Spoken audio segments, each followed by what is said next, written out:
Hi friends, good morning. Welcome back to my YouTube channel. ನಾನು ನಿಮ್ಮ ರಜನಿ ನವೀನ್. ನಾವಿವತ್ತು ಬೆಂಗಳೂರಲ್ಲಿರುವಂಥ ಲಾಲ್ಬಾಗ್ಗೆ ಬಂದಿದ್ದೀವಿ. ಇಲ್ಲಿ ಇವತ್ತಿನ ವಿಶೇಷತೆ ಏನು ಅನ್ನೋದನ್ನು ಈ ವಿಡಿಯೋದಲ್ಲಿ ತೋರಿಸ್ತೀನಿ. ಬನ್ನಿ ಫ್ರೆಂಡ್ಸ್, ನೋಡೋಣ. ಫ್ರೆಂಡ್ಸ್, ಇಲ್ಲಿ ವರ್ಷಕ್ಕೆ 2 ಸಲ ಫ್ಲವರ್ ಶೋನ ಮಾಡಲಾಗುತ್ತೆ. ಎಂಟ್ರೆನ್ಸ್ ಫೀಸು 100 ರುಪೀಸು, ಮಕ್ಕಳಿಗೆ ಫ್ರೀ ಆಗಿತ್ತು. ನಾವು ತುಂಬ ಬೇಗನೆ ಹೋಗಿದ್ವಿ ಫ್ರೆಂಡ್ಸ್. ನೀವು ನೋಡ್ತಾ ಇರ್ಬೋದು, ಅಷ್ಟೊಂದು ಕ್ರೌಡ್ ಇಲ್ಲ. ಫ್ರೆಂಡ್ಸ್, ಈ ಬಾರಿಯ ಫ್ಲವರ್ ಶೋನ ವಿಶೇಷತೆ ಏನಂದರೆ, ಕರ್ನಾಟಕದ ಇತಿಹಾಸದಲ್ಲಿ ಪ್ರಮುಖ ಸ್ಥಾನ ಪಡೆದಿರುವ ಗಂಗರಾಜ ವಂಶದ ವೈಭವವನ್ನು ಹೂವಿನ ಅಲಂಕಾರಗಳ ಮೂಲಕ ನಮಗೆ ಪರಿಚಯಿಸಿದ್ದಾರೆ. ಸೆಂಟರ್ ಆಫ್ ಅಟ್ರಾಕ್ಷನ್ ಅಂತಾರಲ್ಲ, ಹಾಗೆ ಲಾಲ್ಬಾಗ್ನಲ್ಲಿ ಮೇಯ್ನ್ ಆಗಿ ಇಲ್ಲೇ ಹೋಗಬೇಕಾಗಿರೋದು ಇದೇ ಗಾಜಿನ ಮನೆ, ಗ್ಲಾಸ್ ಹೌಸ್ ಅಂತ ಹೇಳ್ತೀವಲ್ಲ, ಅದೇನೆ. ಫ್ರೆಂಡ್ಸ್, ಇಲ್ಲಿ ನೋಡ್ತಾ ಇದ್ದೀರಾ, ಗಾಜಿನ ಮನೆ ಒಳಗೆ ಹೂಗಳಿಂದ ಮಾಡಿರುವಂಥ ಸುಂದರ ಪ್ರತಿಕೃತಿಗಳು, ಪುರಾತನ ದೇವಾಲಯಗಳ ವಿನ್ಯಾಸಗಳು ಮತ್ತು ಶಿಲ್ಪಕಲೆಯ ವೈಭವವನ್ನು ಕೂಡ ನೋಡಬಹುದು. ಮತ್ತು ವಿಶೇಷವಾಗಿ ಶ್ರವಣಬೆಳಗೊಳದ ಬಾಹುಬಲಿಯನ್ನು ಕೂಡ ಮಾಡಿದ್ದಾರೆ. ತಲಕಾಡಿನ ದೇವಾಲಯಗಳ ಪ್ರತಿಕೃತಿಗಳು ಎಲ್ಲರ ಗಮನವನ್ನು ಸೆಳೆಯುವಂಥರ ಇತ್ತು. ಮತ್ತು ಹೂಗಳು ಅಷ್ಟೇ ಫ್ರೆಂಡ್ಸ್, ನೋಡ್ತಾ ಇದ್ದೀರಾ, ಬಗೆ ಬಗೆಯ ಹೂಗಳು ತುಂಬಾ ಅಟ್ರಾಕ್ಟಿವ್ ಆಗಿ ಜೋಡಿಸಿದ್ರು ಕೂಡ ತುಂಬ ಚೆನ್ನಾಗಿತ್ತು ಫ್ರೆಂಡ್ಸ್. ನೀವು ಕೂಡ ನೋಡಿ. ಹೂಗಳಿಂದ ಇಷ್ಟೊಂದು ದೊಡ್ಡ ಇತಿಹಾಸವನ್ನು ನಮ್ಮ ಕಣ್ಣ ಮುಂದೆ ಕಟ್ಟಿರುವ ಒಂದು ರೀತಿ ಇದೆಯಲ್ಲ, ತುಂಬಾ ಅದ್ಭುತ.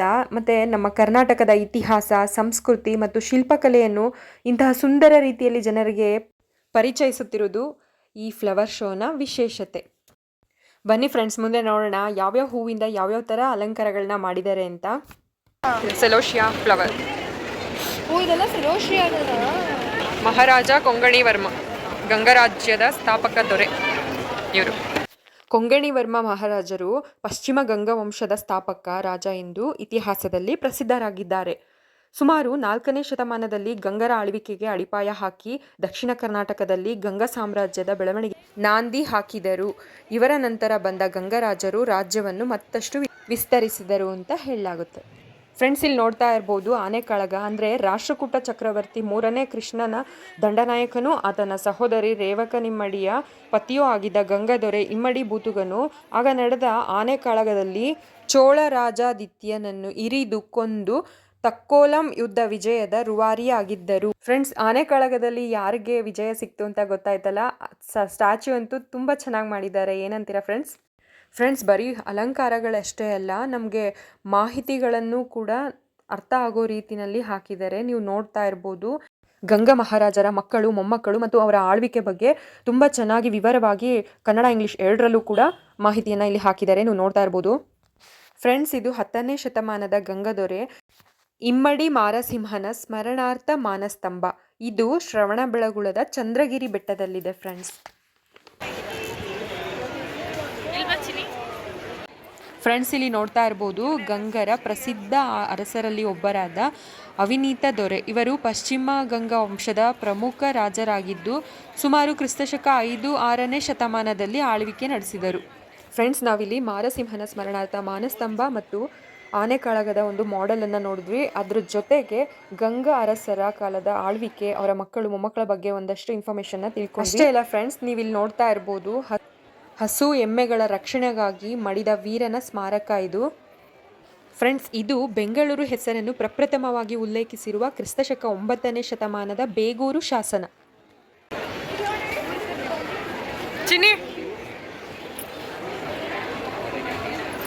ಇದೆಷ್ಟು ಚೆನ್ನಾಗಿದೆ ಅಲ್ವಾ?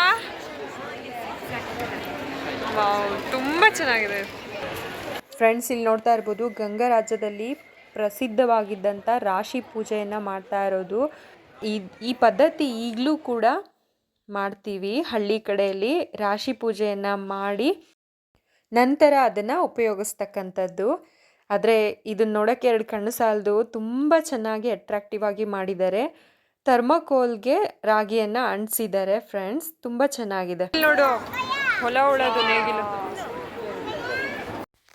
ಗಂಗದೊರೆಗಳ ಮಂತ್ರಿ, ದಂಡನಾಯಕನೂ ಸ್ವತಃ ಕವಿಯೂ ಕವಿ ಕಲಾವಿದರ ಪೋಷಕನೂ ಆಗಿದ್ದ ಗಂಗದೊರೆಗಳ ರಾಯ ಎಂದು ಕವಿರನ್ನನಿಂದ ಸಮರ ಪರಶುರಾಮ ಎಂದು ಗೌರವಿಸಲ್ಪಟ್ಟಿದ್ದ ಚಾವುಂಡರಾಯನ ಸ್ಮರಣಾರ್ಥ ಜೈನ ಬಸದಿ ಇದಾಗಿದೆ. ಗೊತ್ತಾಯ್ತಲ್ಲ ಫ್ರೆಂಡ್ಸ್, ಇದೇನು ಅಂತ? ಚಾವುಂಡರಾಯರ ಸ್ಮರಣಾರ್ಥ ಜೈನ ಬಸದಿ ಇದು. ಇದರ ನಿರ್ಮಾಣ ಕಾರ್ಯ ಗಂಗದೊರೆ 4ನೇ ರಾಚಮಲ್ಲರ ಆಳ್ವಿಕೆಯ ಕಾಲದಲ್ಲಿ ಆರಂಭವಾಗಿ ಚಾವುಂಡರಾಯರ ಮಗನಾದ ಜಿನದೇವನಿಂದ ಪೂರ್ಣಗೊಂಡಿತ್ತು ಅಂತ ಹೇಳಲಾಗುತ್ತೆ. ದ್ರಾವಿಡ ಶೈಲಿಯ 2 ಮಹಡಿಯ ದೇವಸ್ಥಾನದ ಕೆಳಮಹಡಿಯಲ್ಲಿ ಜೈನ ಧರ್ಮದ 22ನೇ ತೀರ್ಥಂಕರಾದ ನೇಮಿನಾಥರ ವಿಗ್ರಹ ಹಾಗೂ ಮೇಲಿನ ಮಹಡಿಯಲ್ಲಿ ಪಾರ್ಶ್ವನಾಥರ ವಿಗ್ರಹವಿದೆ. ಫ್ರೆಂಡ್ಸ್ ಇಲ್ಲಿ ನೋಡ್ತಾ ಇದ್ದೀರಾ ಮಹಾರಾಜ ದುರ್ವಿನೀತ. ಮಹಾರಾಜ 1ನೇ ಶಿವಮಾರ.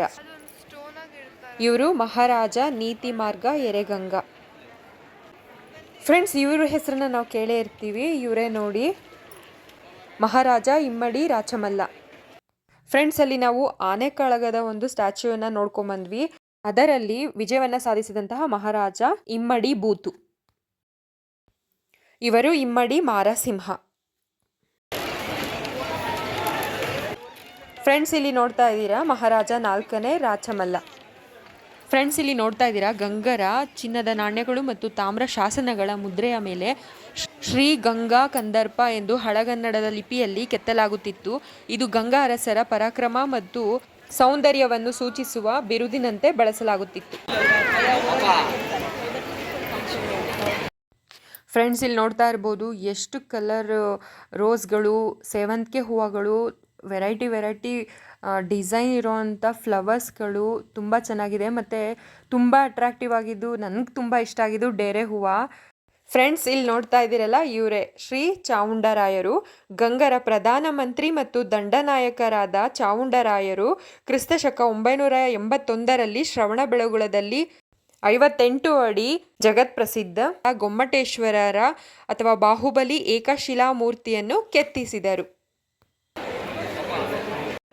ಫ್ರೆಂಡ್ಸ್ ಇಲ್ಲಿ ನೋಡ್ತಾ ಇರ್ಬೋದು ಶ್ರವಣಬೆಳಗೊಳದ ಗೊಮ್ಮಟೇಶ್ವರವನ್ನು ಹೇಗೆ ಕಟ್ಟಿದರು ಮತ್ತು ಅದರ ಮಾಡೆಲನ್ನು ಇಲ್ಲಿ ನೋಡ್ತಾ ಇರ್ಬೋದು. ಫ್ರೆಂಡ್ಸ್ ಇದು ಯುದ್ಧದಲ್ಲಿ ಹೋರಾಡಿ ಮಾಡಿದಂತಹ ವೀರರ ಸ್ಮಾರಕ. ನೀವಿಲ್ಲಿ ನೋಡ್ತಾ ಇರ್ಬೋದು ಎಲ್ಲರೂ ಫೋಟೋಗಳು ತಗೋತಾ ಇದ್ದಾರೆ. ನಾವು ಕೂಡ ಸೆಲ್ಫಿ, ಫೋಟೋ, ವಿಡಿಯೋಸ್ ಎಲ್ಲ ತಗೊಂಡ್ವಿ. ತುಂಬ ಚೆನ್ನಾಗಿತ್ತು. ಗಂಗರ ಪ್ರಮುಖ ಲಾಂಛನ ಆನೆ. ಇದು ಅವರ ಶಕ್ತಿ, ವೈಭವ ಮತ್ತು ರಾಜಸತ್ವದ ಸಂಕೇತವಾಗಿತ್ತು. ಮತ್ತು ಗಂಗಾ ಸಾಮ್ರಾಜ್ಯದ ಶ್ರೀ ಪುರುಷ. ಇವರು ಪಶ್ಚಿಮ ಗಂಗಾ ವಂಶದ ಪ್ರಮುಖ ರಾಜರಲ್ಲಿ ಒಬ್ಬರಾಗಿದ್ದರು. ಫ್ರೆಂಡ್ಸ್ ಇಲ್ಲಿ ನೋಡ್ತಾ ಇರ್ಬೋದು ಗಂಗರ ಕಾಲದಲ್ಲಿ ಸೂರ್ಯನನ್ನು ಸೂರ್ಯದೇವನಾಗಿ ಆರಾಧಿಸಲಾಗುತ್ತಿತ್ತು. ಶಿಲ್ಪಗಳಲ್ಲಿ ಸೂರ್ಯದೇವರನ್ನು ಸಾಮಾನ್ಯವಾಗಿ ನಿಂತ ಭಂಗಿಯಲ್ಲಿ 2 ಕೈಗಳಲ್ಲಿ ಕಮಲಗಳನ್ನು ಹಿಡಿದಂತೆ ಮತ್ತು ರಾಜಸಿಕ ಆಭರಣಗಳಿಂದ ಅಲಂಕರಿಸಿದ ರೂಪದಲ್ಲಿ ಕೆತ್ತಲಾಗುತ್ತಿತ್ತು. ಸೂರ್ಯಾರಾಧನೆಯು ಆ ಕಾಲದ ಧಾರ್ಮಿಕ ಮತ್ತು ಶಿಲ್ಪಕಲೆಯ ಪ್ರಮುಖ ಭಾಗವಾಗಿತ್ತು. ಫ್ರೆಂಡ್ಸ್ ಇದು ಯಾವ ದೇವಸ್ಥಾನ ಅಂತ ಗೊತ್ತಾಯ್ತಾ? 1300 ವರ್ಷಗಳಷ್ಟು ಹಳೆಯದಾದ ಬೇಗೂರು ಪಂಚಲಿಂಗೇಶ್ವರ ದೇವಾಲಯ ಇದು. ಇದನ್ನ ಹೂವಿನಿಂದ ಹೇಗೆ ನಿರ್ಮಿಸಿದ್ದಾರೆ ನೋಡಿ. ಮತ್ತು ಇದರ ರಚನೆಯು ಸುಮಾರು 26 ಅಡಿ ಎತ್ತರ ಮತ್ತು 50 ಅಡಿ ಉದ್ದವಿದೆ. ಇದನ್ನು 3 ಲಕ್ಷಕ್ಕೂ ಹೆಚ್ಚು ಗುಲಾಬಿಗಳು ಮತ್ತು ಕ್ರೈಸಾಂಥೆಮಮ್ಗಳನ್ನು ಸಾವಿರಾರು ಹೂವಿನ ಫಾರ್ಮ್ ಮತ್ತು ತಂತಿ, ಜಾಲರಿ, ಬ್ಲಾಕ್ಗಳ ಮೇಲೆ ಜೋಡಿಸಿ ನಿರ್ಮಿಸಲಾಗಿದೆ.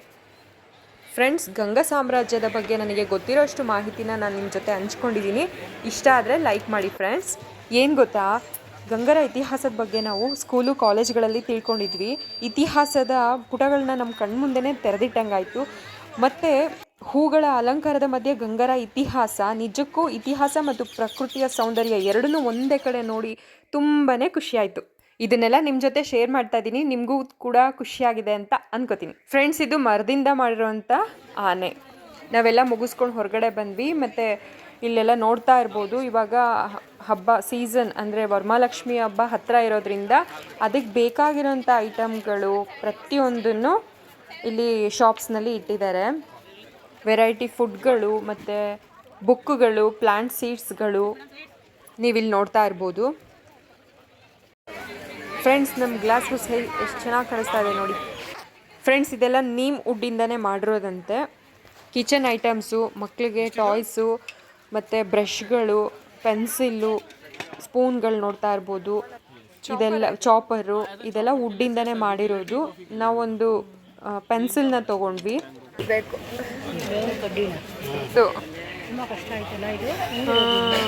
ಚೆನ್ನಾಗಿ ಮಾಡಿದ್ದಾರೆ. 100% ನೀಮ್ ವುಡ್ ಅಂತ.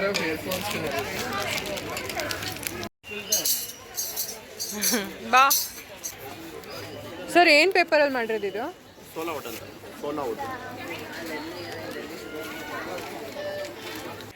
ಇನ್ನೂ ತುಂಬ ವೆರೈಟೀಸ್ ಎಲ್ಲ ಇತ್ತು. ಮತ್ತು ಇಲ್ಲಿ ನೋಡ್ತಾ ಇರ್ಬೋದು ಪಿಕಾಕು. ಇದು ಯಾವಾಗಲೂ ಇರುತ್ತೆ ಪಿಕಾಕ್ ಸ್ಟ್ಯಾಚ್ಯೂ. ಮತ್ತು ಇದಕ್ಕೆ ಫ್ಲವರ್ ಶೋ ಟೈಮಲ್ಲಿ ಫ್ಲವರ್ಸಿಂದ ಡೆಕೋರೇಷನ್ ಮಾಡ್ತಾರೆ. ಎಷ್ಟು ಚೆನ್ನಾಗಿದೆಲ್ಲ ಫ್ರೆಂಡ್ಸ್ ಪಿಕಾಕ್. ಫ್ರೆಂಡ್ಸ್, ನೀವು ನೋಡ್ತಾ ಇರೋವಂಥ ಗ್ಲಾಸ್ ಹೌಸ್ 1889ರಲ್ಲಿ ನಿರ್ಮಾಣಗೊಂಡಿದ್ದು ಲಂಡನ್ನ ಕ್ರಿಸ್ಟಲ್ ಪ್ಯಾಲೇಸ್ನಿಂದ ಪ್ರೇರಣೆಗೊಂಡಿದ್ದು ಅಂತ ಹೇಳಲಾಗುತ್ತೆ. ಫ್ರೆಂಡ್ಸ್, ಫೌಂಟೇನ್ನ ಕನ್ನಡದಲ್ಲಿ ಏನು ಹೇಳ್ತಾರೆ ಗೊತ್ತಾ? ಕಾರಂಜಿ, ಚಿಲುಮೆ ಅಂತ ಕೂಡ ಹೇಳ್ತಾರೆ. ಈ ಫೌಂಟೇನು ಗ್ಲಾಸ್ ಹೌಸ್ನ ಅಂದನ ಹೆಚ್ಚಿಸುತ್ತೆ. ಗ್ಲಾಸ್ ಹೌಸು ಮತ್ತು ಫೌಂಟೇನು ಎಲ್ಲ ಸೇರಿ ಇಡೀ ಲಾಲ್ಬಾಗ್ನ ಇನ್ನಷ್ಟು ಸುಂದರವಾಗಿಸುತ್ತೆ ಅಲ್ವಾ ಫ್ರೆಂಡ್ಸ್?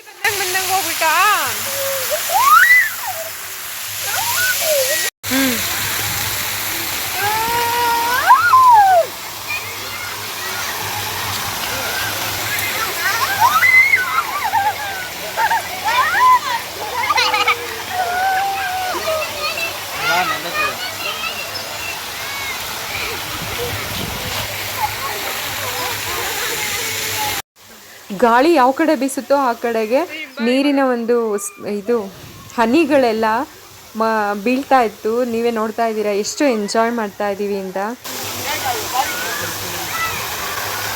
ಅಲ್ಲೋಯ್ತು